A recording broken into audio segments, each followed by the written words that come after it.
insert mispronouncing the word schmog joke here. Are you happy now?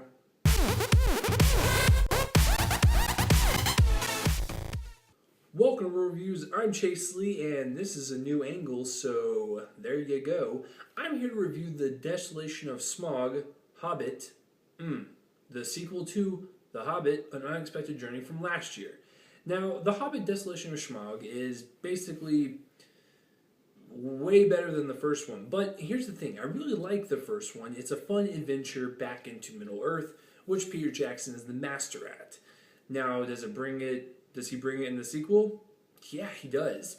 Desolation of Smaug is definitely a fun movie that will bring you back into Middle-earth, and it's going to reel you in.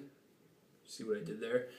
And it brings you back into what you liked about it last year. Now, the people that didn't really like The Hobbit, the first one, I gotta tell you, just give this one a shot, and maybe you'll have your love for it kind of boost, get that little love boost for the first one.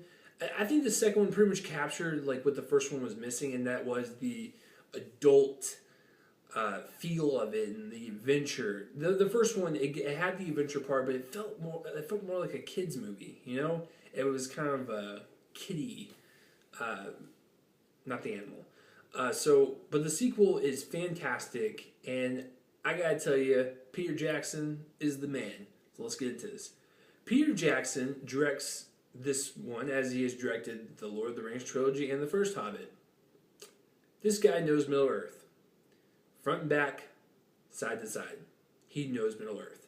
There's really nothing much to comment about this. He knows this world to a point where he can construct it and progress it, and it looks so beautiful, and the actors are great.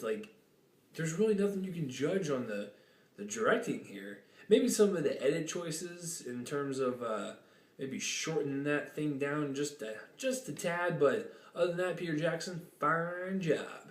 Alright, so the acting. The acting is pretty awesome. Once again, we have Martin Freeman as Bilbo Baggins, and he actually steps up his character in this one. The first one he was kind of shy, kind of, in the back the entire time, but in this one he kicks a lot of ass, and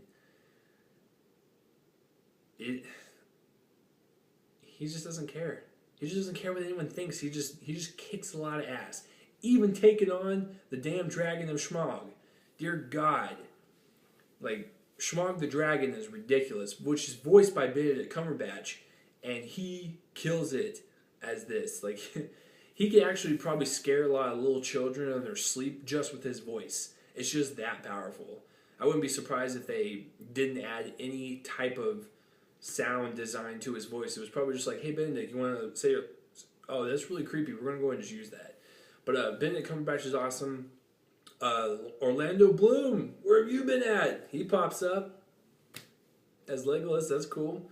He actually he livened up the movie once the elves came in and stuff, and I thought the acting all around was just awesome. Evangeline Lilly, that's her name. Let's go with that. Anyway, she's in this movie, and she's one of the elves, and she is, first of all, very gorgeous, and on top of being beautiful, a beautiful elf, never thought I'd say that today, she brings, that heroine-esque role that, Lord of the Rings was, Lord of the Rings and The Hobbit, they did very well. Was having that one female character that just, was better than most of the men, and it's just awesome to see strong female characters take over the screen. Cinematography, beautiful. I mean, he's 5 movies into this. If you don't know how to do it by now, there's something wrong with you. There was a couple times where the cinematography would go, the shot was set up, it was beautiful and everything, and then you could tell it was kind of green screen, but that was only just a couple times. Other than that, cinematography is awesome. The editing, alright, so this movie's 2 hours and 40 minutes. It's a Peter Jackson movie, so you know this by now.